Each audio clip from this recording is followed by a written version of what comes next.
Então Lula toma posse novamente como presidente do Brasil. Vamos analisar alguns trechos do seu discurso no Congresso, seus primeiros atos como líder do Executivo, como o mercado está reagindo neste primeiro dia útil do ano e o que esperar para o restante de 2023. Vamos ao vídeo.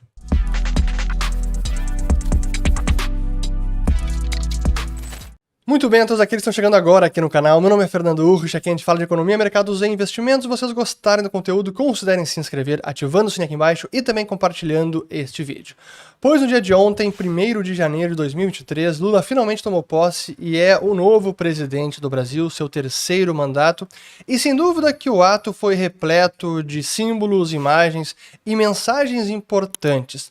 Mas o nosso objetivo não é análise política aqui no canal, e a gente vai se focar nas questões de política econômica, especialmente o que ele falou no Congresso, porque ali há itens mais práticos do que deve ser a condução da economia, e porque sem dúvida que isso tem reflexos nos mercados e nos investimentos também, e esse é o nosso principal objetivo aqui. Então, falando já do seu discurso, eu quero destacar alguns trechos importantes, porque a gente teve o seguinte. Primeiro, aqui neste parágrafo fala o seguinte: hoje mesmo estou assinando medidas para reorganizar as estruturas do Poder Executivo, de modo que voltem a permitir o funcionamento do governo de maneira racional, republicana e democrática, para resgatar o papel das instituições do Estado, bancos públicos e empresas estatais no desenvolvimento do país, para planejar os investimentos públicos e privados na direção de um crescimento econômico sustentável, ambientalmente e socialmente. Aqui é importante frisar porque ele fez questão de usar essa retórica onde as empresas foram sucateadas e que tiraram recursos das estatais e do orçamento público e que recursos estratégicos foram rapinados por rentistas privados, enfim. Esse discurso mais inflamado e muito retórico, mas que a verdade é que foi uma visão bem diferente do que era a do Paulo Guedes e de sua equipe, de sanear as empresas estatais e de imprimir uma gestão eficiente com muito zelo dos recursos públicos, que são o dinheiro dos pagadores de impostos. A visão de Lula é bem diferente, como a gente vai ver a seguir no próximo trecho, onde ele segue da seguinte maneira. Vamos retomar, aqui, em diálogo com os 27 governadores, vamos definir prioridades para retomar obras irresponsavelmente paralisadas, que são mais de 14 mil no país. Vamos retomar Minha Casa Minha Vida e estruturar um novo PAC, para gerar empregos na velocidade que o Brasil requer. Importante falar sobre o novo PAC, porque, para quem não sabe, ou não se lembra, PAC significa Programa de Aceleração do Crescimento, que foi muito usado e abusado, especialmente durante o primeiro mandato da Dilma, e era um programa que tinha o BNDES como o grande banco fomentador, dando dezenas de bilhões de reais em crédito subsidiado a taxas muito baratas, e que ali foi o início da criatividade contábil, porque era o governo concedendo financiamento ao BNDES, que não era contabilizado como despesa, isso era um empréstimo do governo federal ao BNDES, e o BNDES utilizava esses recursos para canalizar para setores estratégicos, de acordo com as ideias e os objetivos de política econômica do partido. E o resultado a gente sabe que foi a grande e profunda recessão de 2014 e 2016. Mas o PAC foi uma das grandes ferramentas do Estado como o promotor ou protagonista no desenvolvimento do país. Então, ele falar de PAC novamente é reprisar a mesma cartilha que Dilma já tentou e que Lula 2, na verdade, que foram as políticas implementadas especialmente depois da grande crise financeira de 2008. Mas vamos voltar aqui aos parágrafos. Diz o seguinte: buscaremos financiamento e cooperação nacional e internacional para o investimento, para dinamizar e expandir o mercado interno de consumo, desenvolver o comércio, exportações, serviços, agricultura e a indústria. E a parte principal, exatamente o que eu acabei de falar, os bancos públicos, especialmente o BNDES, e as empresas indutoras do crescimento e inovação, como a Petrobras, terão um papel fundamental neste novo ciclo.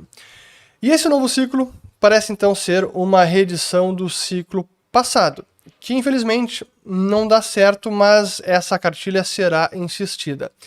De que forma ou com qual intensidade, ainda é difícil dizer, porque aqui está o discurso. O que vão conseguir realizar na prática, o que vai passar no Congresso, o que vai conseguir ser implantado em termos de intervenção nas estatais, a Petrobras, que houve uma grande revolução na governança da Petrobras, depois de todos os escândalos e a corrupção na estatal. Como isso vai mudar, ainda não se sabe. Então, há poucas questões concretas em termos de como vão fazer isso, mas pelo menos aí está dado o norte e Lula está reiterando aquele alerta que eu já vinha falando desde pelo menos alguns 4 ou 6 meses, onde eu dizia que essa é a cartilha e essas seriam as políticas econômicas caso Lula retomasse agora a presidência, que é o que estamos vendo.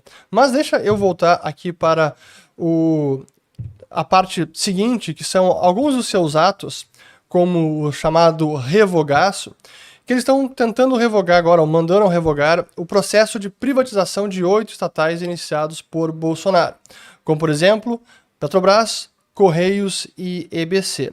Sem dúvida que essa era uma grande marca do governo Bolsonaro, ou melhor, uma marca da equipe do Paulo Guedes com o Salim Matter, e tudo isso está sendo revogado. Estão retrocedendo, em vez de termos privatização, será 0 privatizações ou mais empresas estatizantes ou uma intervenção e possivelmente até reestatização de alguma empresa. Pelo menos eles queriam tentar a reestatização da Eletrobras. Não vai acontecer, é muito difícil, mas a intenção estava lá.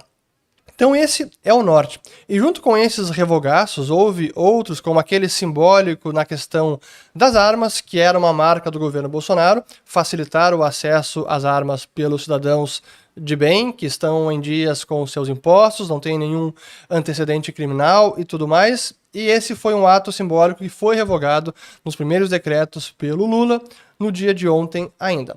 Mas voltando a questões econômicas, vamos colocar aqui novamente na tela. Outra medida provisória que foi publicada pelo governo é aquela que prorroga o imposto zero para gasolina até fevereiro e diesel até o fim do ano. E aqui já é um pouco desse ruído que está sendo gerado na política e entre Haddad, que é o ministro da Fazenda, e o próprio Lula, porque terminamos o ano 2022 com a sinalização clara do Haddad que não teríamos a extensão dessa desoneração pelo fardo que representa no déficit fiscal e que seria abrir mão de uma arrecadação muito importante. Portanto, não vamos estender esta desoneração e a gasolina aumentaria logo agora no dia 2 de janeiro. Mas Lula voltou atrás e insistiu que mantivéssemos essa desoneração, portanto, com base nessa MP, desoneração de gasolina segue por mais 60 dias e diesel até o fim do ano. E aí mostra já um pouco do embate que podemos ter, curiosamente, onde Haddad pode ser considerado o fiador de uma política econômica relativamente mais austera ou menos perdulária, e Lula querendo pisar no acelerador na gastança, na intervenção, com políticas que vão ter um impacto fiscal e podem deteriorar a trajetória das contas públicas e o endividamento estatal. Mas essa foi a notícia importante e ajudou a fazer bastante ruído nos mercados no dia de hoje. Eu já vou mostrar algumas variáveis nesse sentido, mas essa foi a notícia, então, da prorrogação do imposto zero para gasolina até fevereiro, diesel até o fim do ano. Então, como o mercado está reagindo a toda essa primeira sinalização, que, novamente, agora já não é novidade, porque essas eram as falas e essa é a visão de Lula de sua trajetória, de sua vida, do seu histórico, e agora ele está colocando em prática o que ele já vinha dizendo que colocaria em prática. Então já não temos mais novidade nesse campo. Mas ainda assim, algumas coisas acabam fazendo preço no mercado, dependendo da intensidade da intervenção, da sinalização ou do decreto, do ato em si. E hoje o mercado, sim, está reagindo bastante mal. Temos aqui o dólar que chegou a subir a quase R$5,37 por dólar, nesse momento aqui subindo 1,45%, 5,36%. Da mesma forma, temos aqui a curva de juros, que sinaliza a deterioração com o fiscal, especialmente quando a gente olha a curva toda e os vértices mais longos. DI Futuro 2029, subindo mais de 2%, novamente voltando ao patamar de próximo a 13% ao ano, assim como praticamente todos os vértices a partir de 2025. Portanto, isso denota a preocupação com o fiscal no longo prazo, dada essa primeira mensagem de Lula. Mas seguindo, da mesma maneira, temos aqui o Ibovespa, que cai hoje mais de 3%, o mercado ainda não fechou.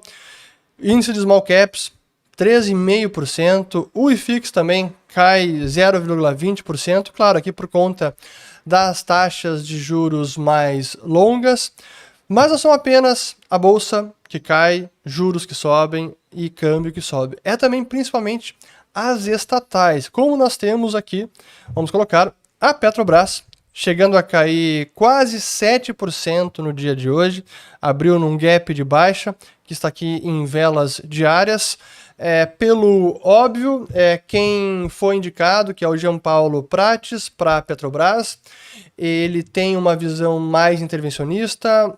O governo agora vai querer alterar a política de preços da Petrobras, então mantiveram agora a desoneração dos combustíveis para ver se nesses primeiros meses ou dias conseguem mudar a governança e a política de preços da Petrobras. Então sim, teremos uma Petrobras com mais intervenção e que pode trazer muita distorção nos preços, esperamos que não ocorra, mas esse é o norte. Importante, como eu digo sempre, o que vai acontecer na prática é difícil prever, mas o norte está dado e é para lá que vão tentar ir. Vamos aqui seguir. Além de Petrobras, Banco do Brasil, obviamente, caindo quase 5%, também por essa sinalização e a ênfase que o Lula novamente deu no seu discurso no Congresso, de que tentarão usar os bancos públicos, e aí é Banco do Brasil, é Caixa Econômica Federal, é BNDES, para fomentar crédito. E, mais uma vez, o que é a reprise de uma cartilha que não dá certo, focada no consumo e no consumo interno. A gente viu isso já de 2010 até 2014, infelizmente não funciona, mas é a reedição desse mesmo receituário. Claro que com o BNDES hoje é um pouco mais difícil, porque essa contabilidade criativa e a forma de financiar o BNDES está bem mais difícil, ou pelo menos há muito mais monitoramento e vigilância da sociedade civil, até da imprensa, da oposição, porque simplesmente o governo considera recursos, passar recursos para o BNDES para ele emprestar, não dá mais. Então eles vão precisar encontrar alternativas criativas para financiar o BNDES, para que o BNDES realmente possa ser esse grande banco de fomento que foi de 2009 até 2014 e depois não conseguiu mais. Então vamos aguardar como isso vai, quais serão os desdobramentos. Agora, o que esperar para o restante do ano e o que significa essa reação no primeiro dia útil do mercado? Claro que esta queda agora reflete um pouco a puxeta de fim de ano que teve. Sim, o mercado subiu um pouco demais no finalzinho do ano passado. Agora temos um dia útil onde o mercado está aberto no Brasil, mas nos Estados Unidos e Reino Unido o mercado não opera, então temos menos liquidez no mercado doméstico. Isso ajuda a deprimir os preços, porque é mais o local vendendo e o estrangeiro não está sendo comprador no dia de hoje. Talvez parte dessa queda seja revertida na terça-feira. Além disso, é preciso reiterar o ponto de que boa parte do que está acontecendo já está precificado. Não é mais novidade o uso dos bancos públicos, ou essa intenção, ou esse objetivo. Não é novidade mais revisar a lei das estatais, tentar intervir na Petrobras. Não é mais novidade os indicados para estatais importantes como Petrobras, como Caixa, como Banco do Brasil. Já não é mais novidade todos os ministros, os 37 ministros. Então a política econômica e o norte está dado. Para fazer preço de fato no mercado daqui em diante, é preciso algo muito negativo, ou pelo menos cuja intensidade seja uma novidade, vai ser um novo gasto fiscal que não estava previsto, algum programa que pressione demais as contas públicas. Mas fora isso, é mais do mesmo. Então, como eu vinha dizendo, é preciso se acostumar com essas políticas e fazer valer a oposição ou externar as críticas para que não passem legislações, MPs ou decretos que serão muito prejudiciais para a nossa economia e que eu não acabo refletindo também nas finanças, aí, nos investimentos e nos mercados. Mas este é o primeiro, agora já o segundo dia de governo Lula, e tivemos apenas a confirmação do que estava sendo sinalizado antes da campanha, durante a campanha, após as eleições e durante a formação do seu governo. Então, temos aí o norte do novo e terceiro mandato do presidente Lula. Espero ter gostado desse vídeo, sigam acompanhando, compartilhem e volto no próximo. Obrigado.